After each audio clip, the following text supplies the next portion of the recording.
The City Council of the City of Gumball City, Texas will meet in a regular meeting in City Hall Council Chambers located 1716 West Main Street in Gumball City on Tuesday, August 24th at 6:30 p.m.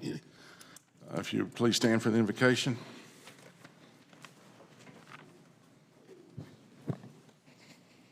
And right after the invocation, we're going to have the Cub and Boy Scouts from Pack 333 lead us in the Pledge of Allegiance.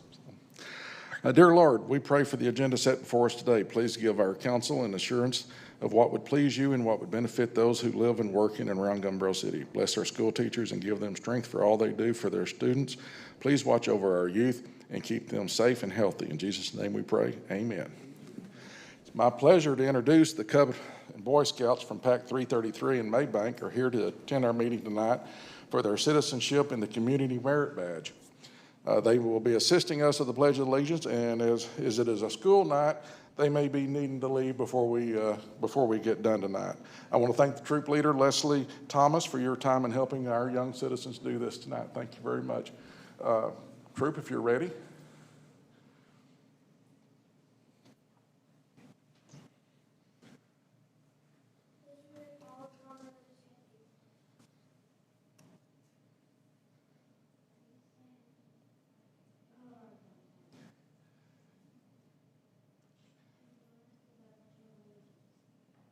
Y'all ready?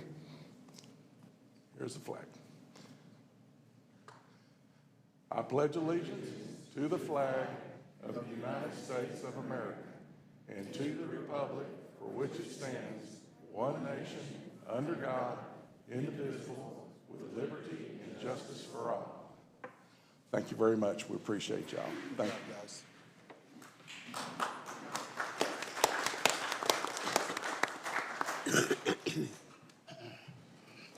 Roll call from my right, please. Foster here. Mullins here. LaRue here. Evans here. Y'all's here. We have quorum. Citizens' comments limited to 3 minutes. The purpose of this item is to allow citizens an opportunity to address the City Council on items that are listed on the agenda or issues. Any person desiring to make a public comment must first be reckoned with their name and address at least 10 minutes prior to the start of the meeting. Individual citizen comments are limited to 3 minutes. The presiding officer may ask the citizen to hold their comment on an agenda item until that item is reached. The City Council has no obligation to respond in any manner to comments with specific factual information, a recital of existing policy, or direction to staff for follow-up. Have a Miss Marcia Poole, and Gwen Gidry. Sorry, I butchered both of your last names. So if y'all would please go to the microphone.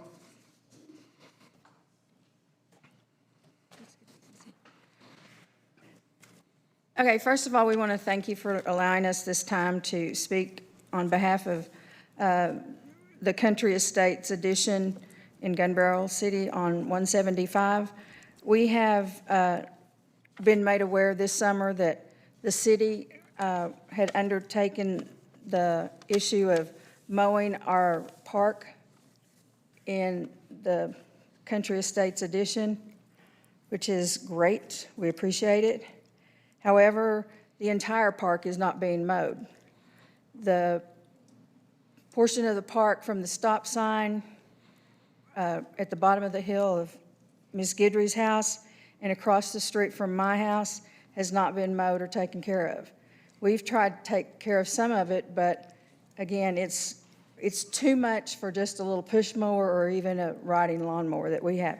The city did come in a couple of weeks ago with the big zero turn or whatever or something and did a swap through, but it was not in keeping with the rest of the addition, the landscape that we've tried to keep up with there. So we would like to see that taken care of. Go ahead. It is the park area, and I've called and talked with the manager of the street department, and he said that I live at the corner of Clover and South Rye, and there's a stop sign there. Well, all of the left of it, they're mowing, and the right of it, they're not, and there's a creek running through. And we are having high grass and snakes and everything at the creek, and I called and asked him why he would not mow that part. And he said, well, the left part over there is considered park, but the right-hand side, which which abuts my property, is not park. Well, we have the plat right here that shows it is park. And we'd like to see, and when we discussed it also with him, he said that the park was not under ownership of any one person, but the other part of the park isn't either. It's all part of the POA itself. And I was told that by the Henderson County Abstract Office that was not part of the park, but according to the plat, and I'll give you a copy of this, it is. So If we you'd would leave it just with the like- secretary. We would just like to see it taken care of, either on your end or to know whether or not we need to make. Up until this summer, it's been the job of the POA to hire someone to do it, which was also fine. But again, this summer, all of a sudden, and I was out of town a lot this summer, but it was shown that, again, the city was coming and taking care of it. And then, again, but not all of it. So we just want to make sure that something's taken care of either by the city, or if we have to go back and adjust, then we need to take care of that. But we just need to get rid of bugs and snakes and all that fun stuff. Understood. Thank y'all very much. I will, you left an email address here on your form. I'll get the city manager to be in touch with you tomorrow. All right, thank you so much. We Thank you appreciate very the time. much. Mr. Ray?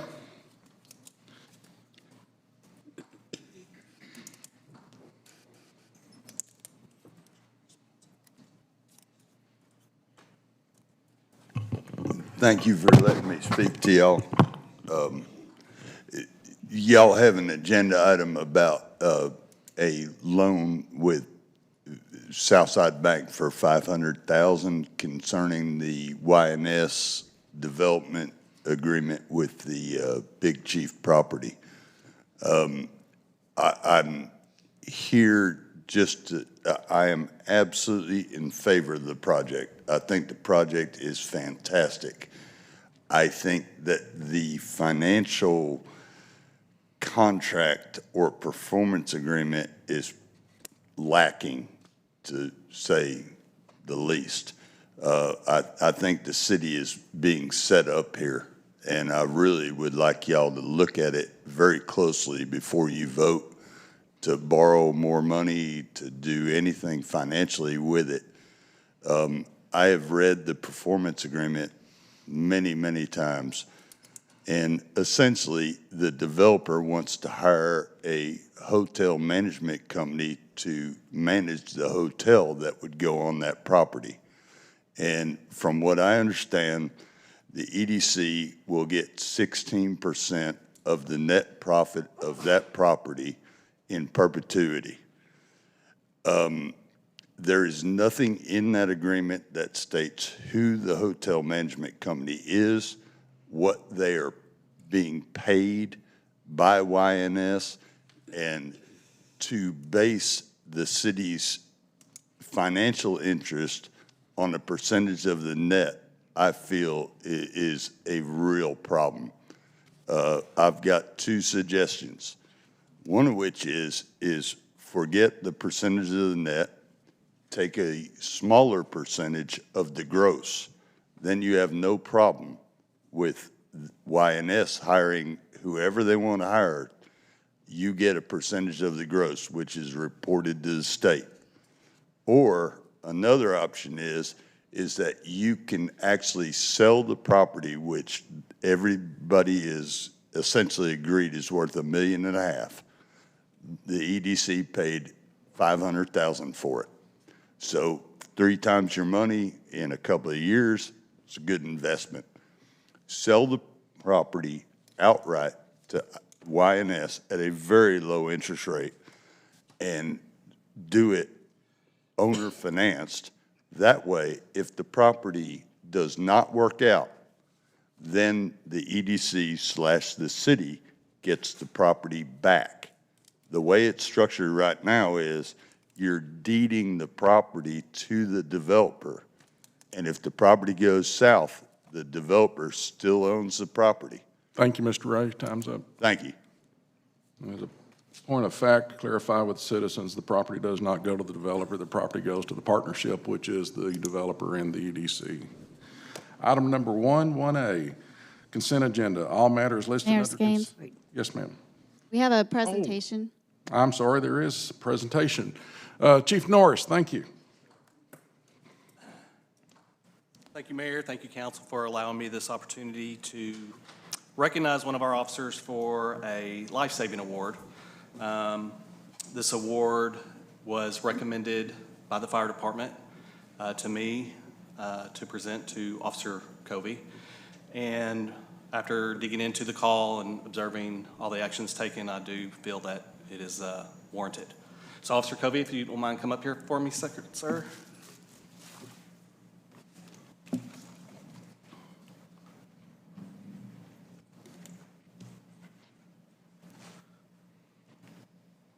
So on June 30th, 2021, Officer Covey was dispatched to Texaco located at 2222 West Main Street, Gumball City, in reference to a welfare check. The caller advised that an employee inside the store was unconscious and unresponsive. Officer Covey was first to arrive at the location and discovered that the employee was not breathing and did not have a pulse.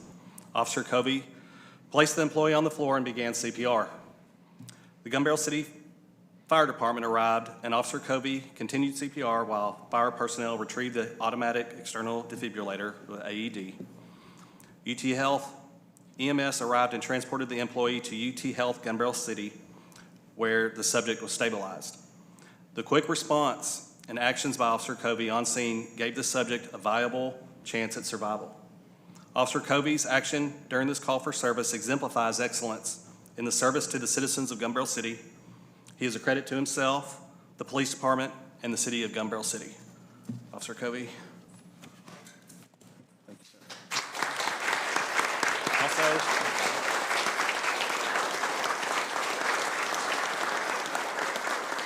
we've given an actual award for you. Jill. Chief Norris, could y'all come up front and get a picture? Sure.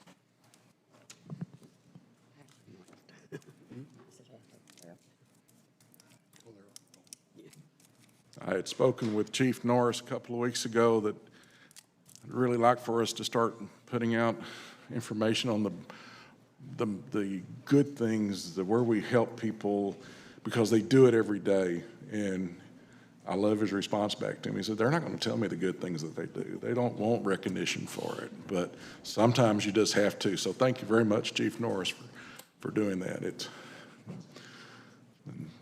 Officer Covey, I got to ride with him last year one day, and that was an interesting morning, starting at 6 a.m. or whatever it was on Christmas morning. So we had a good time. Item 1A, the consent agenda. All matters listed under consent agenda are considered to be routine by the City Council and will be enacted by one motion. There will not be separate discussion of these items. If discussion is desired, that item will be removed from the consent agenda and will be considered separately. Consider approving the following reports: the City Manager Report, previous meeting minutes, July financials continued, Code Enforcement and Inspections, Court Report, Police Dispatch and Animal Control, Street and Park Maintenance, Fire Report, EDC July minutes, EDC June financials. May I have a motion? I make a motion to approve the consent agenda as presented. Second. Have a motion and a second. Vote for my right, please. Foster, yes. Mullins, yes. LaRue, yes. Evans, yes. Gauze, yes. Item 2A, old business, public hearing to discuss rezoning the Meadows subdivision in the B Metro Survey Abstract 483, Henderson County, consisting of 12 acres from agriculture district to single-family detached residential district R5.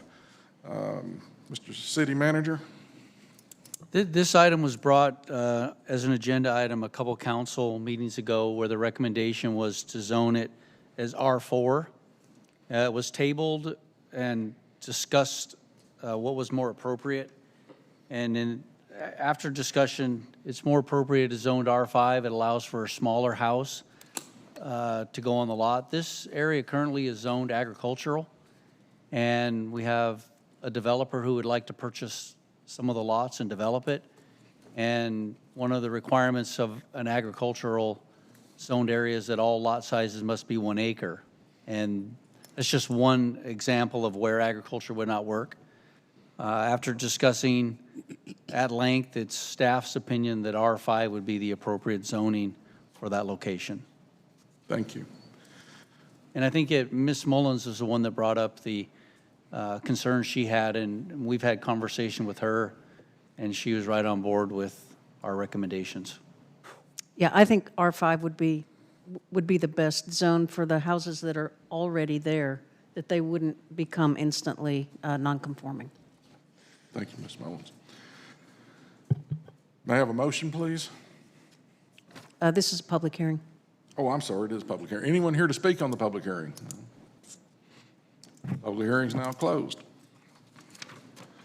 Item 2B, discuss and/or take action to adopt ordinance number O-2021-026, amending the comprehensive zoning ordinance and map to grant a change in zoning from agriculture district to single-family detached residential district R5 for the Meadows subdivision. Ordinance O-2021-026, an ordinance of the City of Gumball City, Texas, amending the comprehensive zoning ordinance and map is heretofore amended to grant a change in zoning from agricultural district A to single-family detached residential district R5 for the Meadows subdivision located in the B Metro Survey, Abstract 483, consisting of 12 acres and being more specifically described by plat attached hereto marked Exhibit A and being situated in the City of Gumball City, Henderson County, Texas, providing a severability clause, providing for the repeal of all ordinances in conflict, providing a penalty of fine not to exceed the sum of $2,000 for each offense, and providing an effective date. Now may I have a motion, please? I'll make a motion to adopt ordinance number 0-2021-026, amending the comprehensive zoning ordinance and map to grant a change in zoning from agricultural district to single-family detached residential district R5 for the Meadows subdivision. I'll second it. Any discussion? Vote for my right, please. Foster, yes. Mullins, yes. LaRue, yes. Evans, yes. Yosh, yes. Item 3A, discuss and/or take action to partner with SGR Recruitment Services for recruitment of a new executive director and select preferred package. Council, we met last month and looked for, y'all gave me permission to look for a recruiting firm. In your packet is the options that SGR provides for us.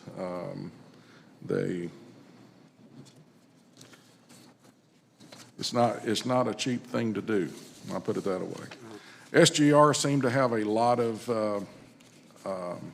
they seem to have the most when it came to the jobs that were for executive director.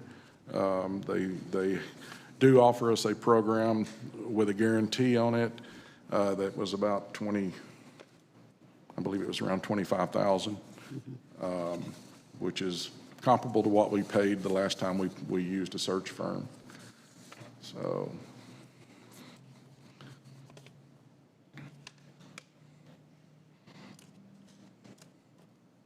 any questions?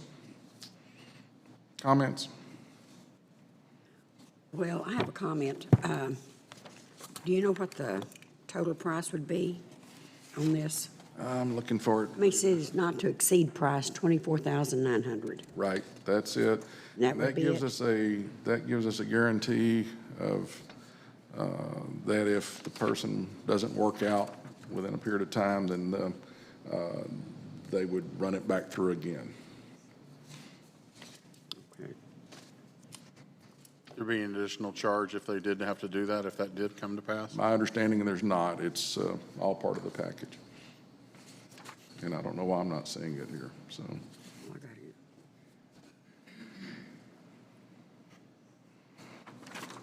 It seems they're well represented within the state of Texas, too, as far as doing searches. Yes, and they said they would be glad to come in and talk with us about this, and I apologize, I didn't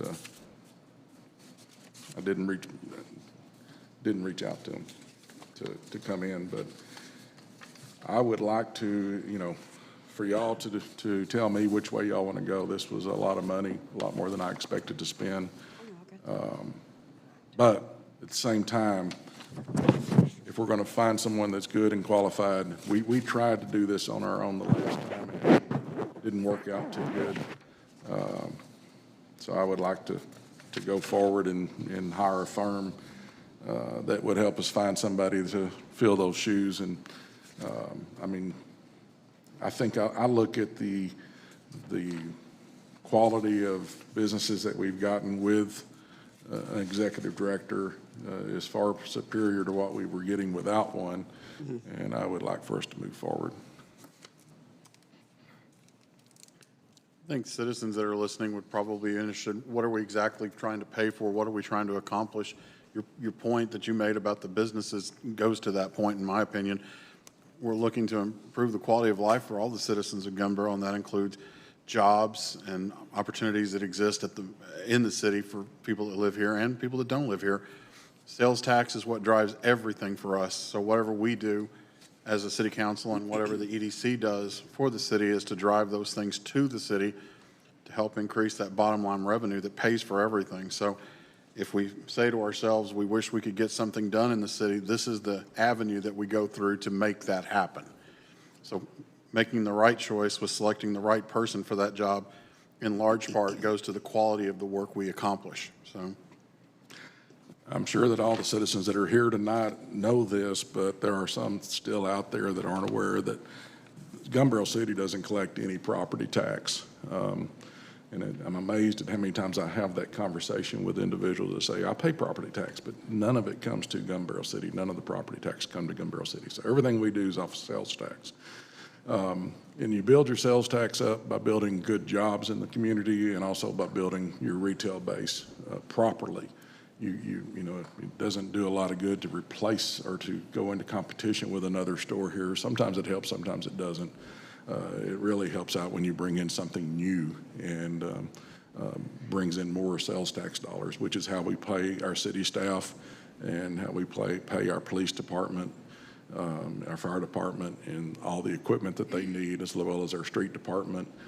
All of that is connected to sales tax in some way, shape, or form. So that's why we're, looking to spend some money to make sure that we get a very good person or a good selection of people to choose from for the next executive director.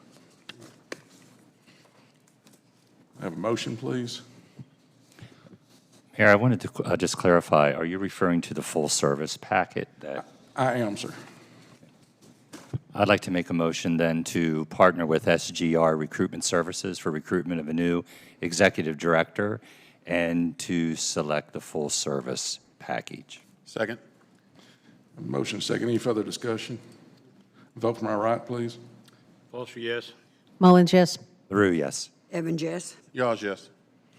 Before we get away from this item, council, Ms. Sikoria has been doing a great job at keeping the EDC moving forward. I would like for council, since we're talking about hiring an executive director, I think I can squeeze this into this agenda item, but I would like for council to make her the interim executive director until we get one hired and pull me away from it. I think it's a real conflict for me to be involved in that, and would like for me to pull back and just go ahead and make her the interim, pay her accordingly for that until we get somebody hired. Robin? Robin? Could I have, I so move. I'm sorry? I so move that we do that. Second. I have a motion, a second, any discussion? Vote for my right, please. Foster, yes. Mullins, yes. LaRue, yes. Evans, yes. Gosh, yes. Thank you. All right, item 3B, discuss and or take action to spend $25,000 out of the Hotel Motel Fund and enter into a publicity and tourism agreement with Texas Bass National Youth. Mr.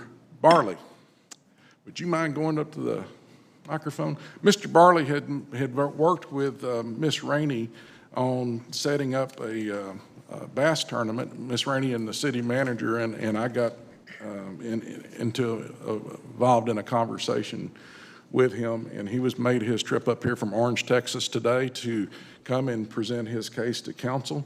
And did the city manager have anything you want to say before then?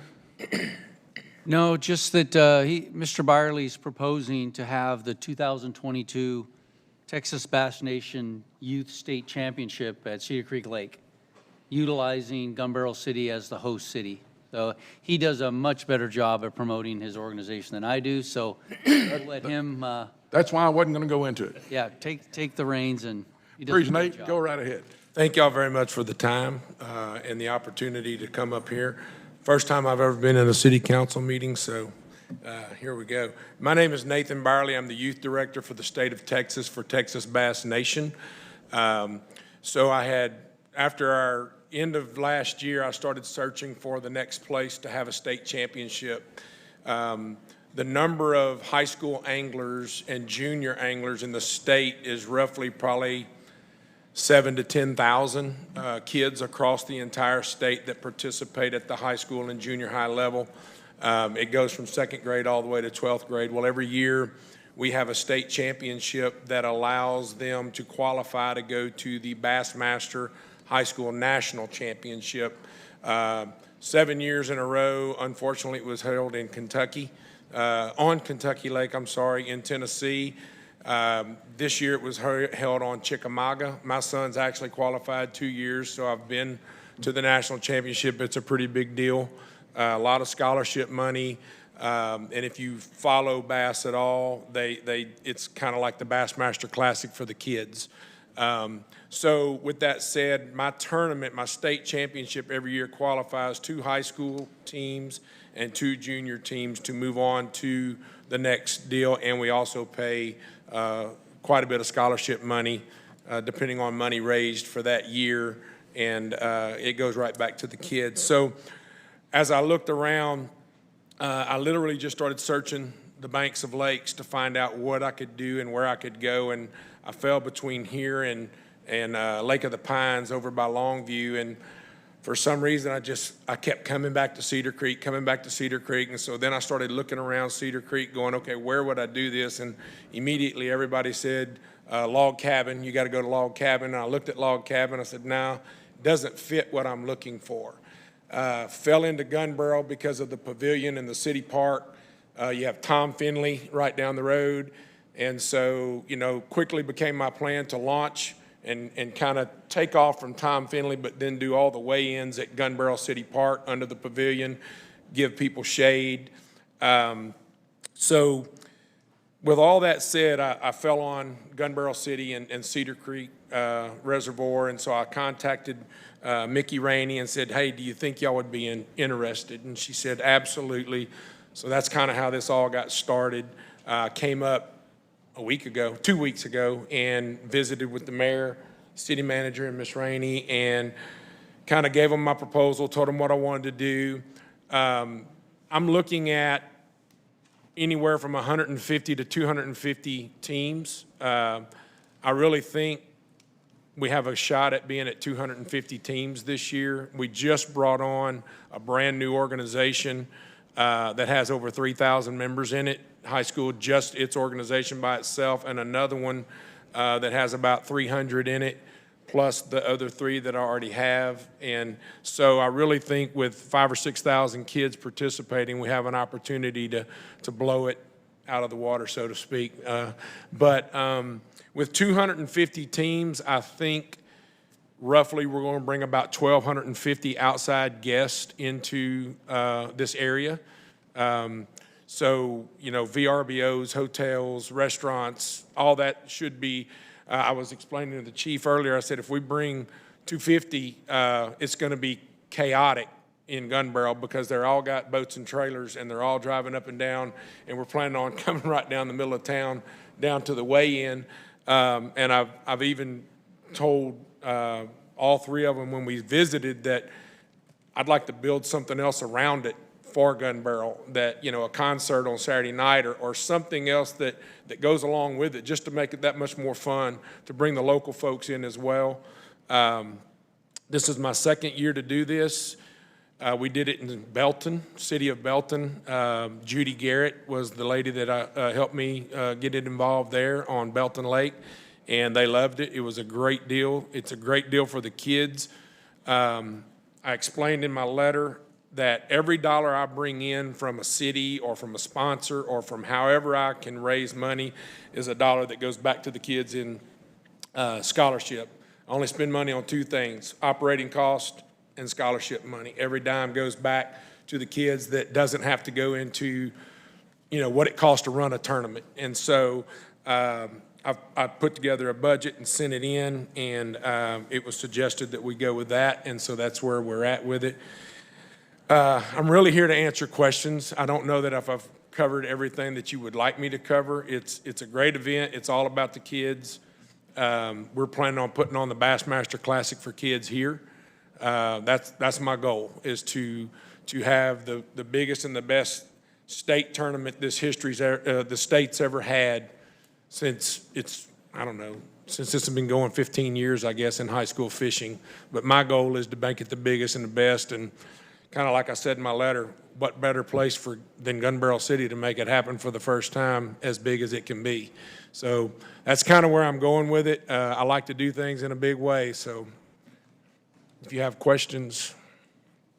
I have a comment. I think this is an excellent way to spend our hotel motel money. Yes. To bring this amount of people into the city.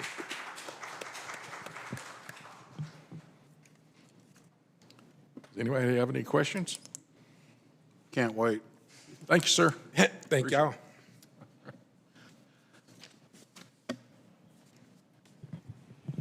I have a motion, please. Mr. Mayor, I make a motion to discuss and or take action to spend $25,000 out of the hotel motel fund and enter into a publicity and tourism agreement with Texas Bass Nation Youth. Second. Motion and a second. Further discussion? Hearing none, vote for my right, please. Foster, yes. Mullins, yes. LaRue, yes. Evans, yes. Yours, yes. Thank you. Appreciate you bringing it to our town, sir. It'll be a lot of fun. I look forward. Okay. Well, I'll be on the water watching. So, item 3C, discuss and/or take action to adopt ordinance number 2021-036, reestablishing and continuing all provisions concerning juvenile curfews. Mr. City Manager? I think in the audience we have Chief Norris. I think Chief Norris may be best to address. All right, Chief Norris. The effectiveness of the curfew ordinance. We should keep it. All right, thank you, sir. Have a seat. It's a great tool for our officers. We were all teenagers at one time. We all like to try to think that we could get away with things. This just gives us a tool for our officers to be able to contact juveniles on the street past the curfew time when they can be up to no good. If there's any questions, I'd love to answer those, but there's really no reason to not have a juvenile curfew in our city with the growth that we're having. I would just say that I have not received one phone call regarding the curfew from anyone complaining about it, or as far as that goes, from anyone saying it's a good thing either way. So I don't think the citizens are concerned about it. Mr. Yalls, I interrupted you. I apologize. No, thank you. Chief, is there any, to the point he just made, you may have already answered it, is there a downside to this? Has anyone ever alliterated an issue with why this wouldn't be a good idea? No, sir. Not one phone call, not one concerned parent. It's mostly just like clarification. Sometimes we all know that teenagers will work past our curfew time, but that's in the stipulation that they can go to and from work. errands with the parents that can be verified, that kind of thing. This is to catch, basically not catch, but be able to contact juveniles out past a certain time. They might not know about it, the curfew violation. What is the curfew time? Could you tell us? Monday through Thursday, 11 o'clock p.m. They need to be inside. Friday and Saturday, it's midnight. Well, it's, in my opinion, a good idea, and it'll make me a more honest person, since when my kids were young, I told them we already had one. Right. So now I'll be telling the truth. Yeah. Thank you, sir. Thank you. May I have a motion, please? Mr. Mayor, I make a motion to discuss and or take action to adopt ordinance number O2021-036, reestablishing and continuing all provisions concerning juvenile curfews. Second. Motion and a second. I guess I need to read this motion, or this ordinance. Ordinance number O2021-036, an ordinance of the City Council for the City of Gumball City, Texas, reestablishing and continuing all provisions concerning juvenile curfews found in Chapter 130, Section 130.30 through 130.33 of the Gumball City Code of Ordinances, providing a severability clause, providing a repealer clause, and providing an effective date. Any further discussion? Vote for my right, please. Foster, yes. Mullins, yes. LaRue, yes. Evans, yes. Yawns, yes. Item 3D, discuss and/or take action to adopt ordinance number O2021-037, amending Chapter 156 by adding boat/trailer storage facilities as permitted by a special permit.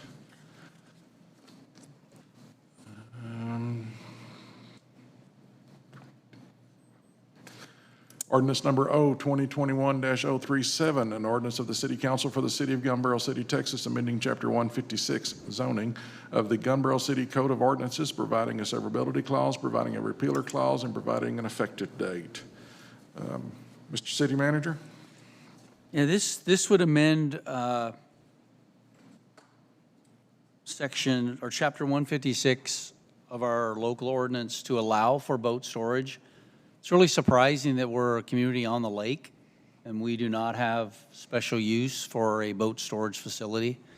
What kind of brought it to our attention is there's someone inquiring about establishing a boat storage facility within the city, and we went to look to see we did not have provisions that allowed for that. So the ordinance is very detailed in what it allows. It would allow for boats and/or RVs to be stored at a secure facility. Staff agrees that this might be a good idea. The fact that, again, that we are on a lake and we do not have any provisions currently to allow for boat storage, it just kind of corrects that issue and allows that to occur. Thank you. May I have a motion, please? I'll make a motion to adopt ordinance 02021-037, amending Chapter 156 by adding boat trailer storage facilities as permitted by a special use permit. Second. Any further discussion? Hearing none, vote for my right, please. Foster, yes. Mullins, yes. LaRue, yes. Evans, yes. Yawns, yes. Item 4A, budget presentation by the city manager. Mr. City Manager? 3E. I'm sorry? 3E. 3E. It's not on my menu. Oh, well, yeah, that's right. This is one we added late. Thank you. I was reading my paper document, not the screen. Discuss and/or take action to increase the purchase amount of a new animal control vehicle from $15,000 to $18,400, a difference of $3,400. Mr. City Manager, you want to cover that for me? Yeah, I'll lay a little bit of the foundation for this. I take full responsibility for the difference. We purchased a truck for the street department several months ago. We ordered it through Chrysler Dodge. We were able to buy the low bid, cheapest fleet pickup truck at a cost of around $20,000. Since that time, there's been a lot of changes in the manufacturing of automobiles in our country. Mainly, there's a chip shortage. So you can't even order a fleet vehicle today for government purposes. They are not allowed by either Ford, Chevy, or Dodge. So you're kind of stuck with buying inventory that's in stock. Most manufacturers or most dealerships do not order government fleet vehicles to sell to the public simply because nobody would buy them. They come with no options. They come with vinyl seats, rubber floor mats, roll-up windows, hand crank windows.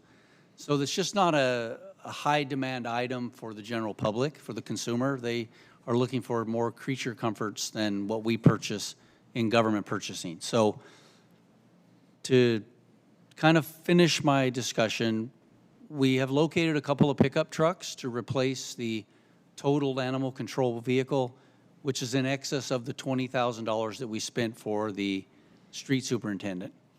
Fortunately, those items are in stock. Unfortunately, they're significantly more money than we anticipated.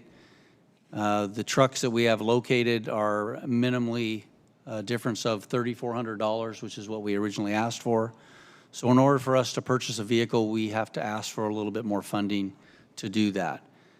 We could wait for government vehicles to be able to be purchased and ordered, but there's no estimation of time when that will occur.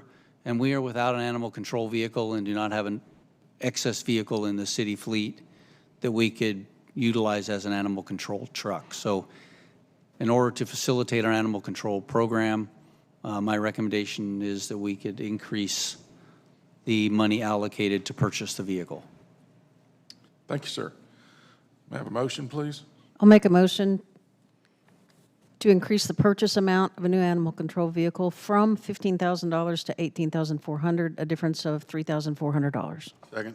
I have a motion and a second. Is there any further discussion? Vote from my right, please. Foster, yes. Mullins, yes. LaRue, yes. Evans, yes. Yawns, yes. Now we'll do the budget presentation. Mr. City Manager.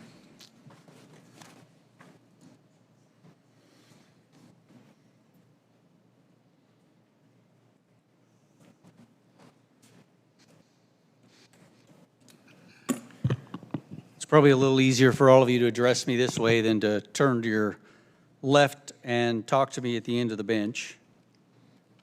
I will just start by reading just the short budget letter that I've presented to the mayor and the city council. As Gun Barrel City continues to negotiate through difficult and unpredictable economic conditions created and compounded by the COVID-19 pandemic, sales tax revenue has been consistent with expected growth. Being the largest retail center located on Cedar Creek Lake with several national retailers, provides consistent daily opportunities for residents of the region to visit and patronize our local businesses. The budget process for 2021-2022 was more traditional, comparing past income models with current trends and patterns. During multiple workshops between council members and staff, we collectively addressed areas of critical need and provided funding for many upgrades to government infrastructure and projects to benefit community members. The 2021-2022 Gun Barrel City budget includes an approximate 15% increase in budgeted sales tax revenue. Sales tax growth over the past 12 months continued at a consistent pace. The overall total 2021-2022 Gun Barrel City budget for all funds is $5,128,211, an increase of approximately 17% compared to 2020-2021. Expenditures of $4,379,381 due to a fund balance from 2020-2021 in excess of approximately $600,000.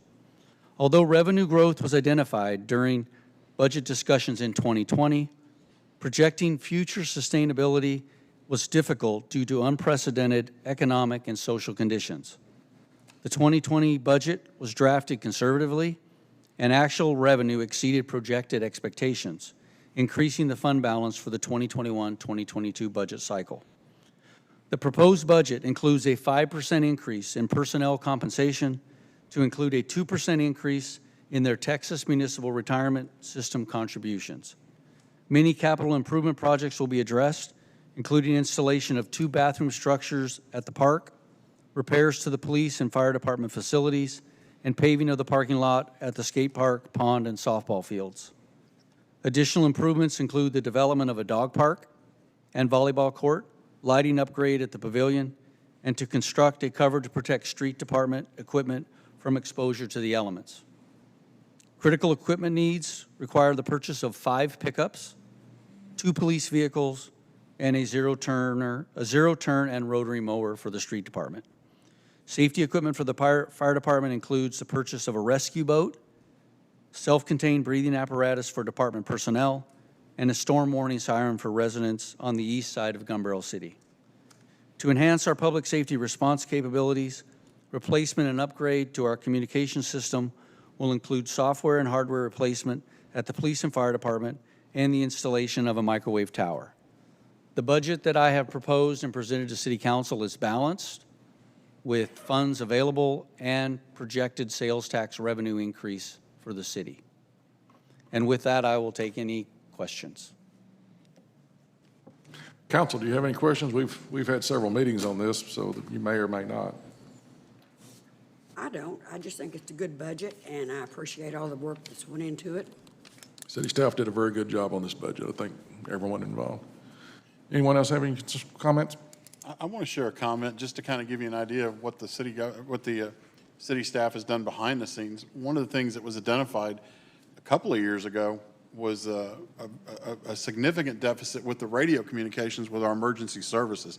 And that may not seem like a big deal until you think about, you call 911 when you're having your worst day, and they're the ones that are coming to help. And one of the problems that they've dealt with for years is the inability for their radios to be able to communicate back and forth to one another and to the police department and the fire station in certain areas of the city. It's just, it won't work. And it's a limitation of the technology that existed at the time it was put in. And the first budget where we talked about this 2 years ago, the expense was ungodly. It was far beyond our abilities. And through the stewardship of our city manager and our city staff, they've actually found a way to do this at a significant cost reduction. And it's actually going to get done a lot sooner than I would have ever expected it to happen. And it's going to be done with it's going to happen a lot quicker than it ever could have possibly had. And it's because of the work that they do.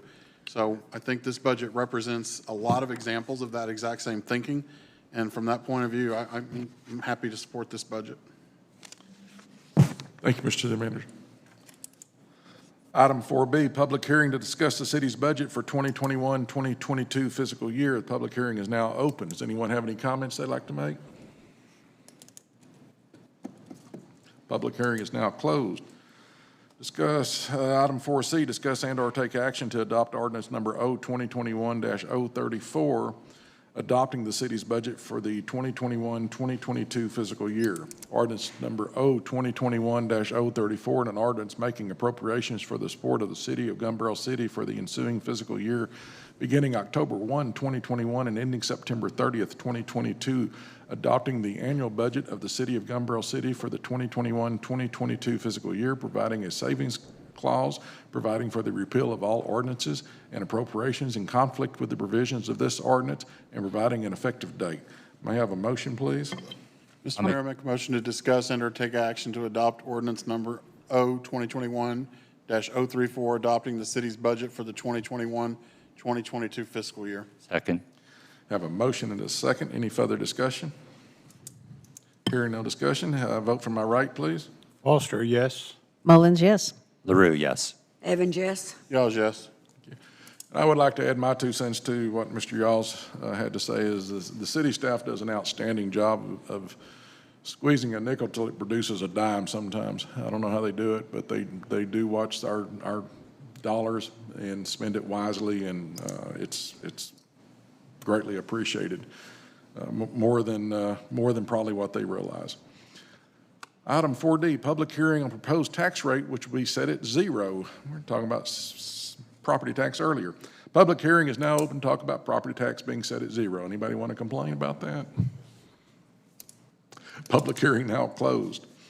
Item 4E, discuss and/or take action to adopt ordinance number O-2021-035, authorizing and allowing TMRS updated service credits and increasing the deposit rate to 7% to be effective January 1, 2022. Mr. City Manager. Part of our budget negotiations and discussion this year was how do we retain and recruit personnel to our city? And our city treasurer, Mickey Rainey, went out and did kind of a comparison study of all the cities in the Lake region and what they paid to TMRS, which is the Texas Municipal Retirement System. And we were one of the few cities that were still at the 5% contribution rate for the employee, and then the city doubles the employee contribution rate. So the employees were giving 5%, the city was contributing 10, for a total of 15% contribution. And so we just considered the size of our city. We're the second largest city in Henderson County, population-wise.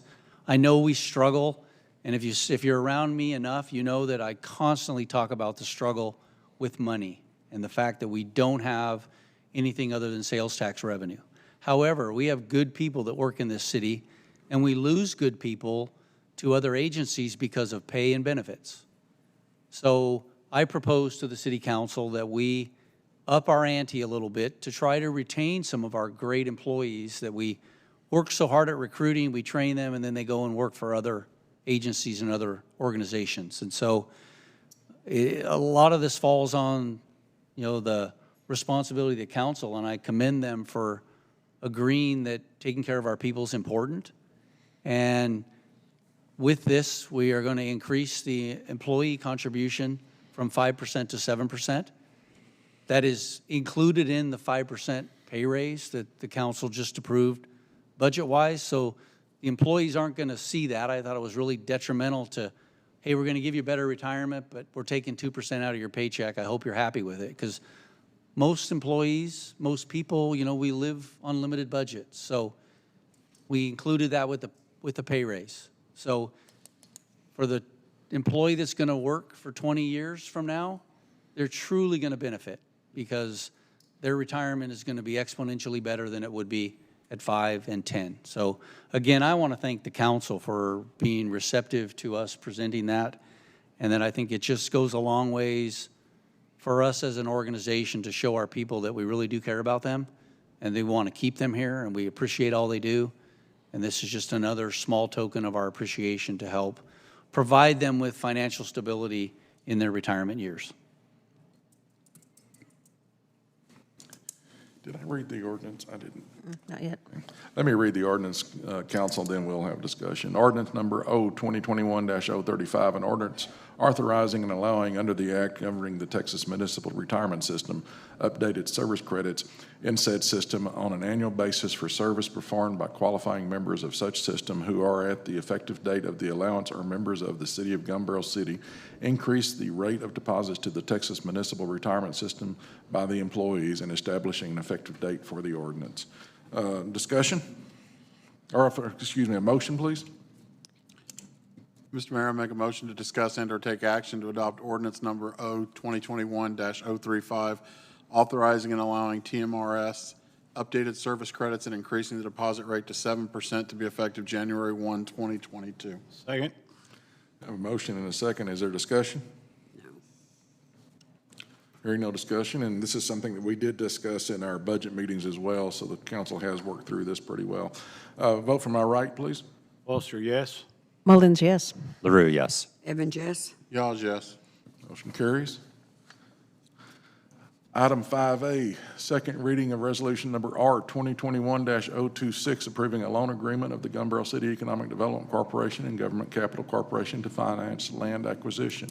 Resolution number R 2021-026, approving a loan of the Gumball City Economic Development Corporation to finance land acquisition.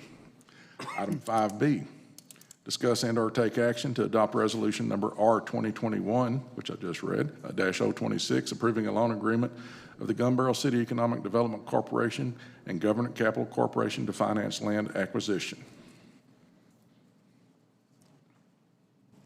May I have a motion, please?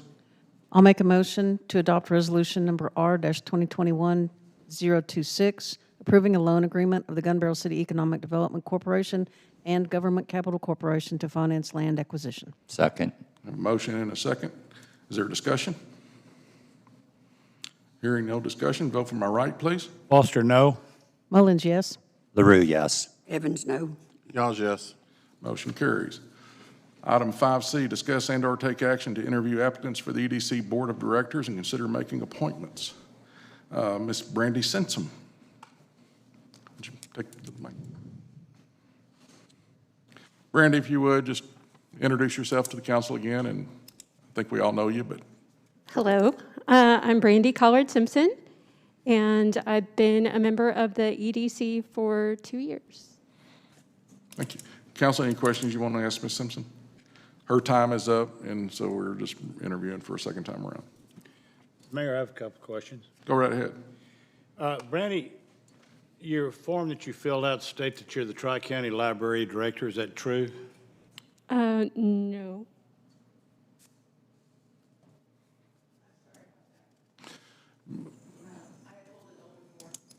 Ms. Coria pulled the old form out for Brandy and submitted resubmitted it because of a time factor. I am I'm one of the county librarians at the Henderson County Library. Thank you. I know that you're now the treasurer for EDC, and I see on the form that accounting, industrial production, economic development, marketing and advertising, banking and finance were not checked. Is apparently expertise that you reported. Would you change that on a new form, or again, I'm just going with the form that I have before me? I would change that on a new form, yes. What would you change? I would have to see the form. Do I have it? No. Thank you. Any further questions? Ms. Simpson, in the 2 years that you've served on the EDC, I've enjoyed your contribution that you've made. Just for the sake of asking, because I don't get to talk to you that often, what would you say is the single biggest accomplishment you're proud of during your time, and what do you want to do with the next 2 years? I am really, really excited about the new project at what is formerly Big Chief. Very much looking forward to that. As far as accomplishments go, I think it's been quite a challenge for the past year at least to have a cohesive board that gets along and understands and respects each other. And I'm happy to have not contributed to the foray, if you will. Well, I appreciate your even-handedness that you brought to the board and that you intend to continue doing, so thank you again. Thank you. Just have one final comment. I think the budget presentation tonight by the city manager shows something that can be put together with a great ease of understanding and presentation, and I would urge the EDC board to consider something similar, so when you bring the financials before the council, they're very easily understood. I agree completely, and in fact, we discussed that at the last EDC meeting. Thank you. Yeah, I would say it's been lacking for some time. Any other questions or comments? Thank you, Ms. Simpson, appreciate it. Thank you. Ms. Johannes, I don't believe is here tonight. She's the other one. Pardon? She's out of town, okay. She's the other one, the position that's open. We do have 2 positions open. I'll take nominations, please. Mr. Mayor, I'd like to make a nomination for Ms. Simpson to be appointed to the EDC board. Second. I have a motion, a second. Any further discussion? Vote for my right, please. Foster, yes. Mullins, yes. LaRue, yes. Evans, yes. Yaws, yes. All right, and can I have a nomination for the spot from Ms. Johannes? I'll make a motion to reappoint Diane Johannes to the EDC board. Second. Any further discussion? Vote for my right, please. Foster, yes. Mullins, yes. LaRue, yes. Evans, yes. Yaws, yes. Thank you. And Ms. Simpson, Ms. Johannes, if you're watching online, we do appreciate y'all's volunteerism for our EDC board. It's greatly appreciated. Y'all's efforts are nice to have. Thank you.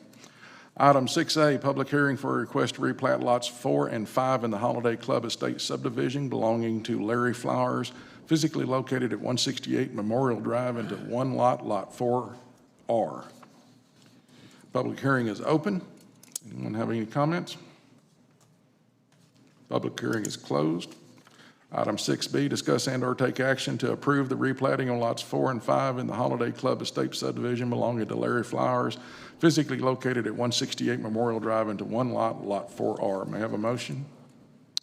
I'll make a motion to approve the replatting of lots 4 and 5, the Holiday Club Estates subdivision belonging to Larry Flowers, physically located at 168 Memorial Drive, into one lot, Lot 4R. Second. I have a motion and a second. Is there discussion? Vote for my right, please. Foster, yes. Mullins, yes. LaRue, yes. Evans, yes. Yours, yes. Item 6C, public hearing for request to replats Lot 71 and 72 in the Pleasure Land Estates belonging to Robert and Missy Brown, physically located at 111 Arrow Way, into one lot, Lot 71R. Public hearing open. Is anyone here to speak? Public hearing is now closed.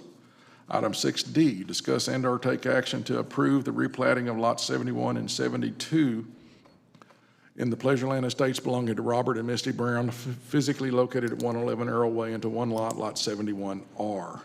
I'd like to make a motion to approve the replatting of lots 71 and 72 in the Pleasureland Estates belonging to Robert and Misty Brown, physically located at 111 Arrow Way, into one lot, Lot 71R.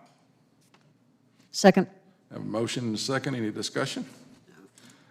Vote for my right, please. Foster, yes. Mullins, yes. LaRue, yes. Evans, yes. Yours, yes. Item 6E, public hearing to discuss rezoning TR 53C, 4 acres in the AB 59 JP Brown Survey, Henderson County, Texas, in the city of Gumball City, belonging to Turner Harvard Family LP, from Agricultural District A to Recreational Vehicle Park District RVP1. Public hearing is open. Is anyone here to speak on that tonight? Yes, sir.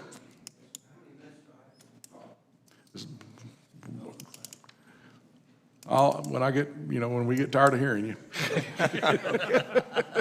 Thank you, Mayor, Mayor Pro Tem, and council members. I'm really appreciate you taking the time to listen to this. My name is Randall Turner. I'm with Harvard Companies, Inc., out of Dallas, Texas. I have a great love for this county. I've been here for 16 years. I've had a lake house here. And I look forward every Friday to get out of Dallas and get away from Love Field Airport and the noise on the highways to come out here and relax. In the last 16 years, I have purchased several hundred properties in the county. It just goes to show you that I really appreciate this county and like investing money in here. I have had a history of rehabbing properties. I've rehabbed several properties in downtown Dallas when nobody cared about downtown Dallas.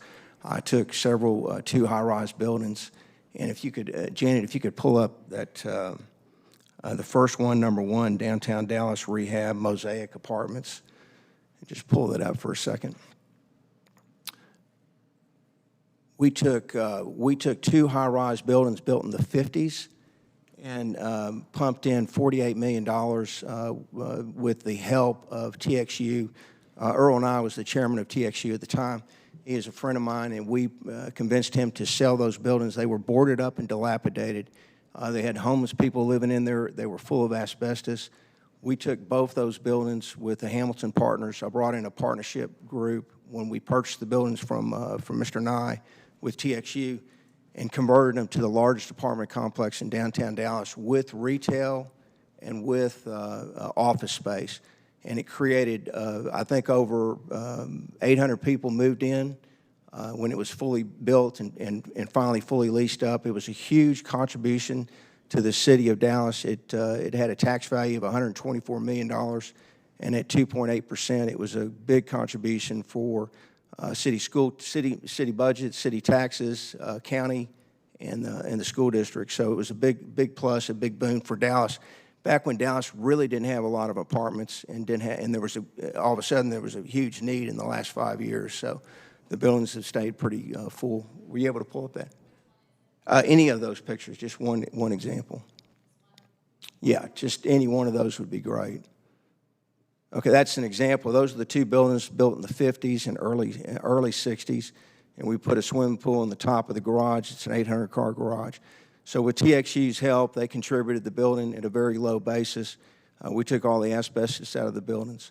And then if you'd go to the next building on number 2, just any picture in Lorenzo Hotel, Just one more example of taking a dilapidated building. This is a view of downtown Dallas from the Lorenzo Hotel. That building was in really bad shape. When we purchased the building, it had homeless people living in it. It was a disaster. And we completely converted into a beautiful building that is catty-corner from the Dallas Convention Center. And up until COVID, we were doing very well. It's been another great tax benefit to the city, and also up until COVID, we were actually we had a city bond money that helped us fund that, the construction of that.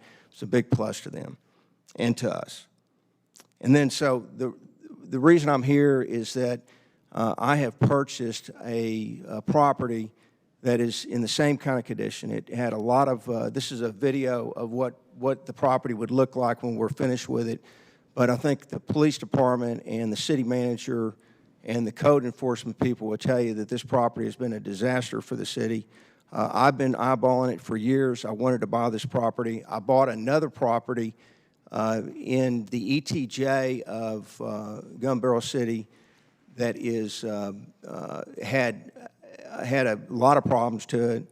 We purged all the nefarious criminal activity out of there, and then I slowly rebuilt the park. Today, that park is called Cedar Creek Lake RV Park. It's just outside of the city limits. I believe it's going to be annexed someday into the city. I think it's been a great contribution to the city, even though it's not in the city limits yet, because a lot of those people that live there come into this city and purchase products and goods and services. And we also have got a great community there, and part of the reason that community is so solid is that I'm very strict on the rules and regulations that we have in that park. I'm more strict than any RV park owner that I know. I've installed all four, the very top of the line, 4 HD, high definition video cameras. We know everything that's going on. There has only been one theft in the 2.5 years that I've owned that park. It happened actually a couple weeks ago. We had video that we turned into the sheriff's department since we're not part of the city, so we didn't have the city involved. And we found that it was a motorcycle theft by a guest of one of the residents. And we found that that person was arrested. The motorcycle was returned back to the park. That's the only incident that I know of. So we've got a really good community. The way we have built that park and funded the park, it has been a plus for us and also for the residents. What I want to do now is create what is right now a 1-star park and turn it into a 5-star park. My plan is to completely scrape the park and put in concrete lots. If we could just show you a picture of, does everybody have their book here by chance? Mm-hmm. So if you would look, let me back up just for a minute and explain why I think RV parks are so beneficial for the city. If you would just look on the first page or the first tab, why zone this park. This park is grandfathered right now for a number of lots. It has had mobile homes on it. It's had RV parks. I'm really not interested in doing mobile homes. I think that that can bring problems and issues, and you really don't want to mix RVs with mobile homes. It just doesn't work well. With RVs, you've got an average income of about $68,000 for people that bring RVs in, and they are priced anywhere from $10,000 to $500,000. We've had several RVs at our other park well over $100,000. We're only interested in, if we're going to spend this kind of money and completely rebuild this park with asphalt streets, 24-foot wide streets, fenced in with a gate, electronic gate, that we're going to be only interested in 10 years old RVs or newer that are bringing money into the city, that are spending money. And we prefer longer-term tenants because they spend a lot more money, and they also are more stable for us. But we do have a lot of people that will come in for the weekends or for a week long, and we'll have pull-through lots as well as just static lots. So if you look at this section, if you just see some really interesting, when I did this research, I had no idea of the economic statistics of what RV parks contribute, not only nationally, but in Texas. And Texas is actually number 3 nationally, contributing almost $400 million in direct economic output. It's created over 6,300 jobs, and it has been number 2 in the number of job creations nationally of all the states, number 2, and it's been very prolific in and around all the lakes. So if you just look down here, you just see a lot of statistics. I highlighted them in colored here. And then if you go to the next tab, you'll see what the condition of the park is right now. So we want to take all the external utilities and put them underground, all new electrical wires, as well as plumbing, do everything underground, and then convert that to what this will be. If you flip over to the next page, to the next tab, this is just a bird's eye view of the first page showing what we'll install, which would include stick-built buildings for the washateria and also for the manager's home and offices, and then a storage building to store all the utilities to maintain the park. And I put over 65 oak trees in Cedar Creek Lake Park. I'm very into having nice landscaping. We're going to be doing well over 65 oak trees on this park. I'm a big appreciator of trees, and the properties that we have, we always trim back the trash trees, keep all the oak trees when we do a development. This one will require all new planting. And if you just look at the, can we run that video again of what it would look like? I took the fence down just to show you what this video would look like. This is taking our property and then showing you exactly how it would look, or similar to what it would look as a 3D animation.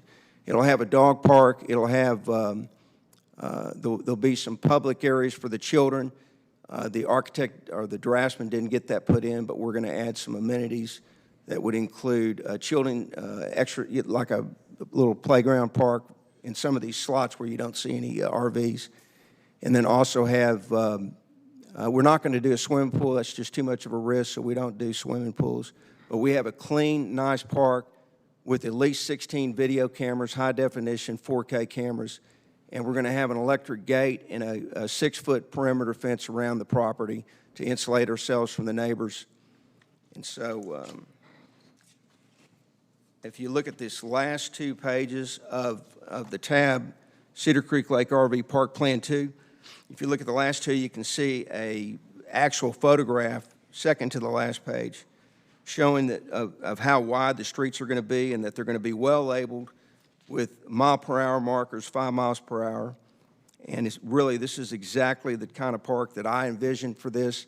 I'm willing to spend the money and take out a significant loan to make this a real contribution to the city of being a premier RV park. 7 Points just put in an RV park. I think they have about 90 or 100 lots, and before they even finished the park, they sold that. I am not interested in selling this park. I'm not a mercenary builder. This is for my family to pass on generationally. I bought a number of income-producing properties in Athens, Texas. I have a business park in Athens, Texas, and I just bought a business park that I'm going to add additional buildings in Toole, Texas. I've leased these buildings up, so this is for us to maintain personally. This is my personal investment. I've redeployed capital from downtown Dallas into Henderson County because I love this county. I love being here. I'm a resident of this county, and I now am a property owner in your city. And I really want to congratulate Jeff, the city manager, for doing a great job. I mean, I didn't know that you guys have a $600,000 budget. That's unprecedented. We don't see that in other cities. My mother was mayor of Corpus Christi, was the first female mayor of Corpus. And, it's a struggle just doing business with 3,000 employees and the budgets that she had to deal with. But I'm just impressed with how well the city is run. And really what's interesting is the business is so prolific here. Just 16 years ago when I moved here, I've never seen the traffic increase in a city on Main Street. It's amazing how much business that you guys have attracted. So my hat's off to all of you for significantly contributing to this city. And then I think lastly, I just showed you, I have several, when we took this park, Cedar Creek Lake RV Park, from a 1-star, We're now rated at 4.3, and I left you several reviews. If you look at the last, second to the last tab right before my bio, there's a number of reviews of just how well we've done, how we've taken a park that literally had drug addicts and some prostitution to a park that now has people that live, work, and play out of this park that contribute to this city. And I think it's been a great boon for the city to have a lot of people coming in, this kind of density, coming in and spending money in the city, which I know is a driver because I know they're not, residential is not paying taxes. So I'm really here to answer any questions. We might have some other people that might want to volunteer some additional information too. Or I do have a question, if I may. You said that you prefer the long-term tenants. Are you saying full-time tenants? Well, everything's month to month. So we don't sign long-term leases, and we actually don't sign leases. We do guest agreements. So they're all are month to month? They're month to month, yeah. Well, at our other park, we have a percentage of people. We're completely open for all daily rentals or weekly rentals. But because both of these parks are secluded, most of the RV parks that are built are on busy highways with a lot of noise. And I'm really, personally, I get away from Dallas to get away from the noise because the jets fly over me from Love Field when they took the Ride-A-Min away. So I'm interested in parks that people enjoy staying in, that they don't hear a bunch of highway noises. About 1 out of every 5 cars has a muffler problem. So when you have an RV park on a state highway or on a county road or on a state or a federal highway, it's just noisy. And so a lot of our customers like to stay more than a week or more than a weekend. But we're open for all kinds. With this park and these kind of amenities, we're going to have a lot more day traffic and weekends. But still, we do, because we're secluded back here and it's quiet, I do think there would be a number of people that would want to stay more than a month, or more than a month. Thank you. Does anyone else have any questions or comments? All right. Thank you, sir. Thank you. Anyone else wish to speak on this matter? Yes, sir.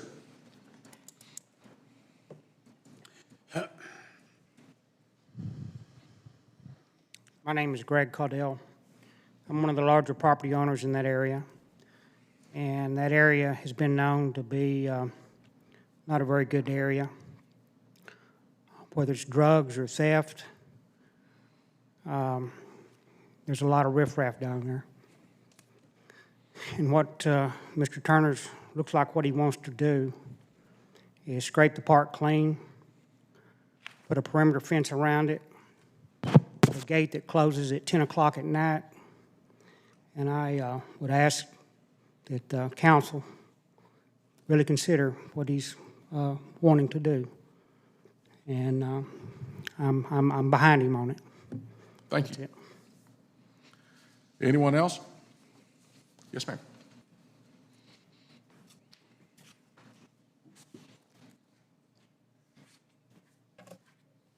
Good evening. My name is Bridget. I'm the manager of the RV park at Luther Lane, now Cedar Creek RV Park 2. I just wanted to let you know that I've worked hard every day out at the RV park cleaning this place up. I've had 21 dumpsters hauling off trash. I've called the police officers plenty of times. They're sick of me. And I just want to say thank you for the quick response that you've given us. Some of it is horrible out there. I mean, I'm just trying to get these people out. I'm trying to make the RV park better. It's really hard to do when you're fighting against people like I have over there. But I've been working day and night over there to try and clean this place up. I think I'm doing an improvement over there. I've taken down RVs. I've crashed them to the ground. I've hauled them off. I've gotten rid of people. There's a lot of traffic that does come in and out of there. I've chased off a drug dealer. She has come back in our park, but now she's gone again because thanks to the K-9 unit scared her off. I'm just wanting to say thank you for your time, and I hope you consider us. Thank you. Is anyone else? Yeah, Ron. I think everybody knows me here. I'm Ronald Wyrick. I live in Lakeview Acres. I know exactly where this park is. And I've seen that park at its worst time. And I've seen the crackheads and everything else that come down Harmon Road. I used to count them and call the police all the time about, hey, it's time to come pick up a few of them. They're cutting through my backyard and everything else again. And since this gentleman here has come in here and took over this piece of property, I've seen it turn around over there. With the deal he's showed us y'all tonight and what he's wanting to do there, I think it'll be definitely a plus to Gumball City if y'all go and pass this deal here to let him build this thing. And that's all I got to say on it. Thank y'all. Thank you, Ron. Anyone else? Public hearing is now closed. Item 6F, discuss and/or take action to adopt ordinance number O-2021-033, rezoning TR 53C 4.00 acres in the AB 59 JP Brown Survey, Henderson County, Texas, in the city of Gumball City, belonging to Turner Harvard Family LP, from Agricultural District A to Recreational Vehicle Park District RVP-1. We have let's see if you wrote there we go. Ordinance number O-2021-033, an ordinance of the city of Gumball City, Texas, amending the comprehensive zoning ordinance and map is heretofore amended to grant a change in zoning from Agriculture District A to Recreational Vehicle Park District RVP-1 for TR 53C 4.00 acres in the AB 59 JP Brown Survey, belonging to Turner Harvard Family LP, being situated in the city of Gumball City, Henderson County, Texas, providing a severability clause, providing for a repeal of all ordinances in conflict, providing a penalty of fine not to exceed the sum of $2,000 for each offense, and providing an effective date. May I have a motion, please? Mr. Mayor, I make a motion to discuss and/or take action to adopt ordinance number O-2021-033, rezoning TR 53C 4.0 acres in AB 59 JP Brown Survey, Henderson County, Texas, in the city of Gumball, city belonging to Turner Harvard Family LP, from Agricultural District A to Recreational Park District RVP-1. Do I have a second? Second. I have a motion and a second. Any discussion? Vote for my right, please. Foster, yes. Mullins, yes. LaRue, yes. Evans, yes. Y'all's yes.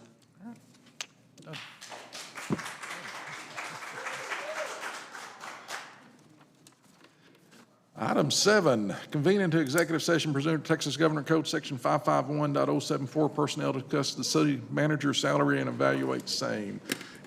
Time is 7:53, and we will go into executive session.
Randall Turner.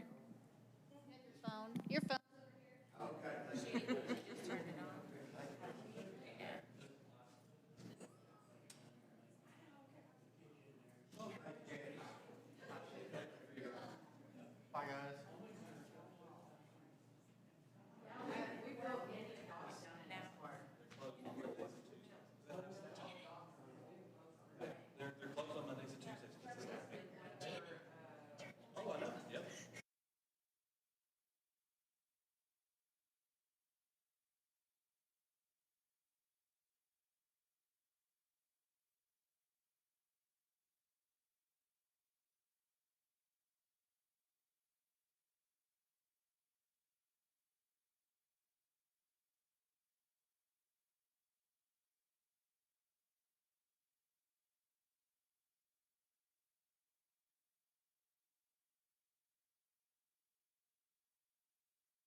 They don't care.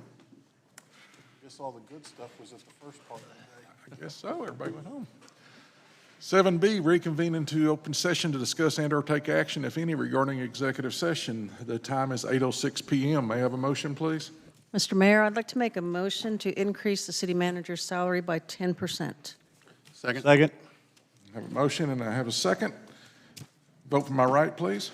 Foster, yes. Mullins, yes. LaRue, yes. Evans, yes. Y'all's yes. Motion is passed. May I have a motion to adjourn? Motion to adjourn?